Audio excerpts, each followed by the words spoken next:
Yeah, I had a quick question about Abraham keeping the commandments. Uh-huh. Genesis 25:5. Um, the Most High is talking about Abraham listening to his voice and kept his charge, kept his commandments, kept his statutes and his laws. Well, obviously, we know in that time the Torah of Moses wasn't given. So, is it safe to say that with each generation there is a understanding that is revealed about the Most High precepts? Just reading the narrative alone, it seems that God gave him many charges. I mean, God tested him, I think, 10 times? God tells him to circumcise himself. God tells him to take his son up on this hill and sacrifice him. It could be referring to that. I think that's the most logical conclusion than to think what many Orthodox Jews have taught, that this means that he had the whole law given to Moses. One, he married his half-sister, which violates the law of Moses. Was he inside the land then when he did that? No, I don't think so. That's maybe why he got away with it. Remember when he comes... I mean, Israel was punished outside of the land. I mean, don't forget, they don't enter the land till the book of Joshua. This is outside of the Torah. And Israel got punished for breaking the Torah when they weren't in the land. Yeah, but is that command bound by the land? You know, some commands, like, you know, we can still keep certain commands in exile, but other commands that are bound by the land. What does that have to do with the land? Not marrying your sister or your half-sister? I'll have to go back and read it. Let me do that. Go ahead. Sorry. But regardless, it doesn't say that the law of Moses existed before it was given. Heck, Noah had commands from God too. I mean, does that mean that he had the whole law of Moses?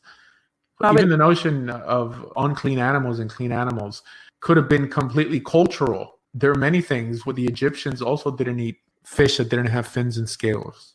Because that's another argument made, I think, by Tovia Singer. Oh, this shows that he had the oral law, or well, he had the law because they had the notion of clean and unclean animals. First of all, Genesis wasn't given on Mount Sinai. It's a narrative built off of legend of what came before. So let's not assume that only because there's gray area that has been filled in that we could like redefine the whole story to think that Adam had the Torah given to him when there's no glimpse of it. It doesn't make any sense.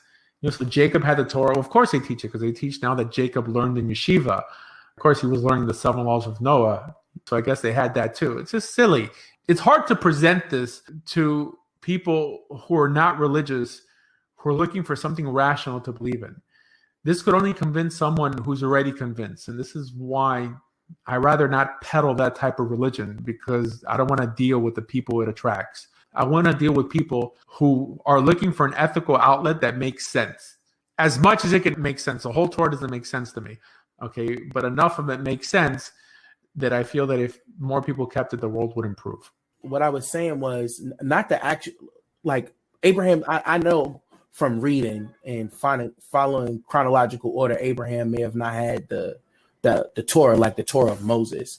But I'm saying is that in his time, the commandments that he have from the Most High, like you were saying, the sacrifice, you know, and circumcision, things of that nature, those are Adam commands that and Adam had command too of not to eat from the tree, you know. So I'm saying, like, in their generation, the Most High gave them command. Is that something that was transferable to other generations? Yeah, like it continues now. So for example, there's certain laws that today don't make sense, but would have made perfect sense in Torah time.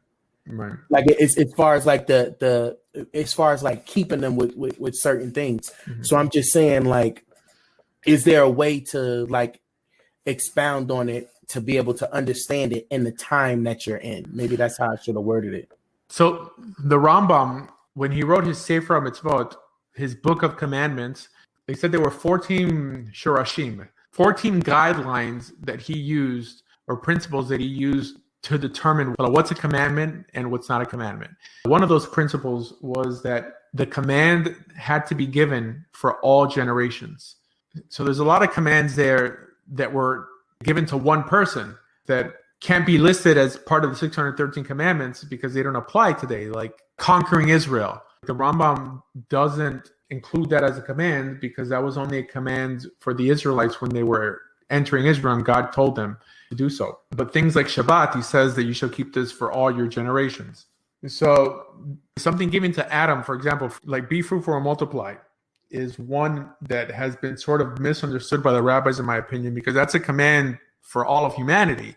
That's not a command for the Jewish people. Now, there's another command of Yeshivat Yisrael to establish Israel, which would mean having children, but it's not provu what fruitful and multiply is. But the rabbis use that as a command when it's not part of the 613 commandments. While circumcision was a commandment for Abraham, but it was reiterated later on as a commandment to Israel. So it seems like all the commandments that are used in Genesis or that appear in Genesis that are positive and uplifting are reiterated later on in Torah as part of the law. Interesting. You're a software engineer, is that right? No, Rabbi, yeah. Yeah, well, I'm a programmer. I'm a CTO of 2 companies. Programming is what I went to school for, but there's no money in that. Running networks, that's where the money is. So that's what I do. I work for 2 companies and I run servers.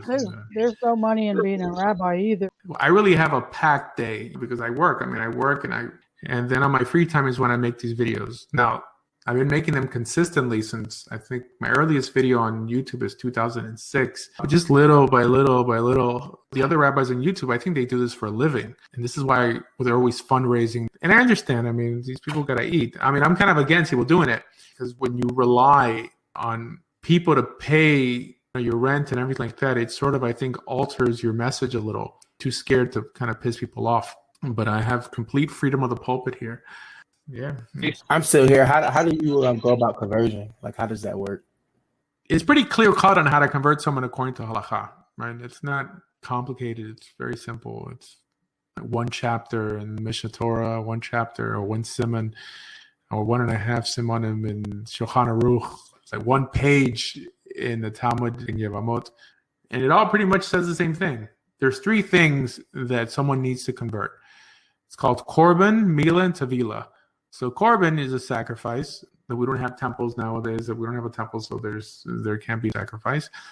Tavila is immersion, and milah is circumcision. If you're a woman, you don't circumcise yourself, and that's pretty much it. If those 3 things, I guess nowadays 2 things, are done, then the person converts. Now it does tell you how you accept a convert.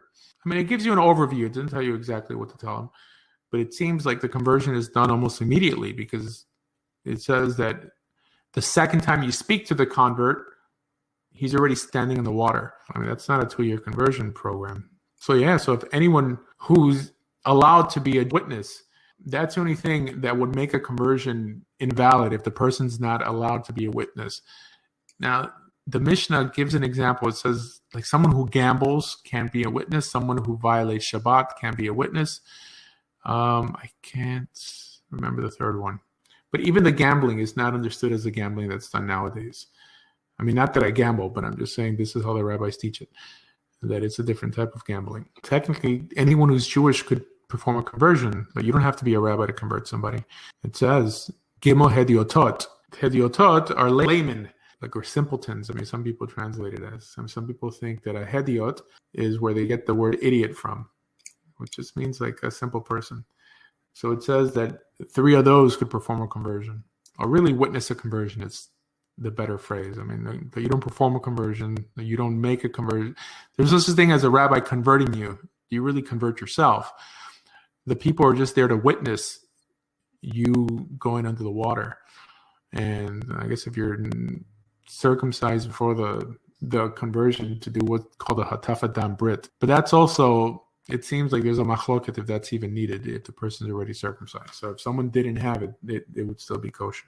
All right, guys, on that note,